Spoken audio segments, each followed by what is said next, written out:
محبوب صلی اللہ علیہ وسلم نے تجھے نکاح کا پیغام بھیجا ہے۔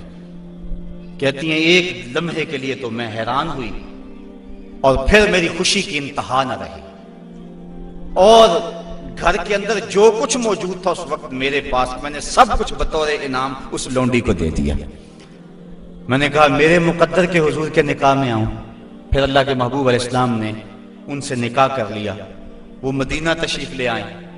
ابو سفیان ان کو ملنے کے لیے مدینہ پہنچے، حضور علیہ السلام کی چارپائی بچھی ہوئی تھی، تو یہ جا کے بیٹھنے لگے تو انہوں نے بستر لپیٹ لیا۔ تو ابو سفیان کہنے لگا رملہ تمہیں کیا ہو گیا؟ یہ بستر میرے قابل نہیں سمجھتی ہو یا مجھے بستر کے قابل نہیں سمجھتی ہو؟ تو حضرت ام حبیبہ کہنے لگی کہ یہ بستر اللہ کے رسول کا ہے اور میں نہیں پسند کرتی کہ اس کے اوپر کوئی مشرک بیٹھے۔ تو کہنے لگا ابو سفیان کہ تم بڑا بدل گئی ہو۔ پھر اللہ تعالیٰ نے ان کو بھی اسلام کی بہاریں عطا فرما دی۔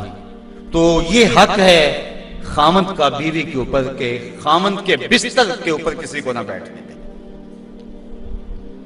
اللہ کے محبوب علیہ السلام نے فرمایا ایما امرات ماتت وزوجها عنها راض دخلت الجنہ، وہ عورت جو اس حال میں مری کہ اس کا خامند اس پہ راضی تھا، فرمایا وہ عورت سیدھی جنت میں جائے گی۔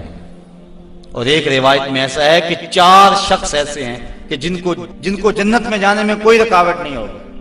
ان میں سے ایک وہ شخص جس نے اپنے والدین کی خدمت کی اور والدین اس پہ راضی ہوئے، دوسرا وہ شخص جس کے بال بچے زیادہ تھے، ذرائع آمدنی تھوڑے تھے، لیکن اس نے بچوں کے پیٹ میں حرام کا ایک لقمہ بھی نہیں جانے دیا، تیسرا وہ شخص جس نے ایسی پکی توبہ کی گناہوں کی طرف دوبارہ پلٹنا اس کے لیے اتنا ہی مشکل ہے جس طرح تھنوں سے نکلے ہوئے دودھ کو واپس کیا جائے، اور چوتھی وہ خاتون کہ جس نے اپنی ساری محبتیں اپنے خامد پہ نچھاور کر دی اور اس حال میں فوت ہوئی کہ اس کا خامد اس پہ راضی تھا۔ فرمایا ان 4 کو جنت میں جانے سے کوئی بھی نہیں روک سکتا۔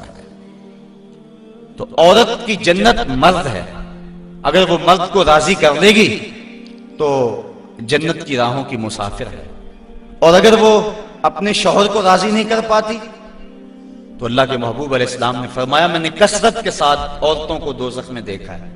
عرض کی حضور کس وجہ سے؟ فرمایا ایک تو کثرت سے لعنت کرنے والی ہوتی اور دوسرا خامد کی ناشکری کرنے والی ہوتی۔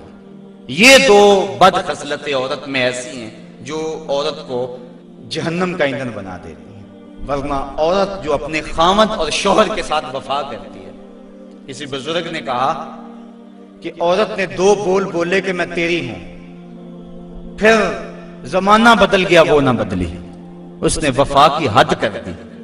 تو وہ بزرگ کہتے جس طرح عورت نے وفا کی حد کر دی، اگر بندہ اپنے رب سے حد کر دے یوں وفا کی تو اللہ کتنا کرم اس کے اوپر فرمائے۔ اب عورت دکھ بھی سہتی ہے، تکلیفیں بھی سہتی ہے، لیکن اپنے اس قول سے نہیں پھرتی، بدلتی نہیں ہے۔ اس کی آرزو یہ ہوتی ہے اس گھر میں سرخ جوڑا پہن کے آئی تھی، سفید لباس لے کر نکلوں اس گھر سے، یہ اس کی آرزو ہوتی ہے۔ اور کسی عورت کی یہ خوش قسمتی ہے۔ تو عورت اگر اپنے خامند کو راضی رکھتی ہے تو وہ جنت کی مسافرہ ہے، لیکن اگر اپنے خامند کو ناراض کر دیتی ہے تو وہ جنت کی خوشبو بھی نہیں پائے گی۔ اس حال میں مرے کہ اس کا شوہر اس سے راضی ہو جائے۔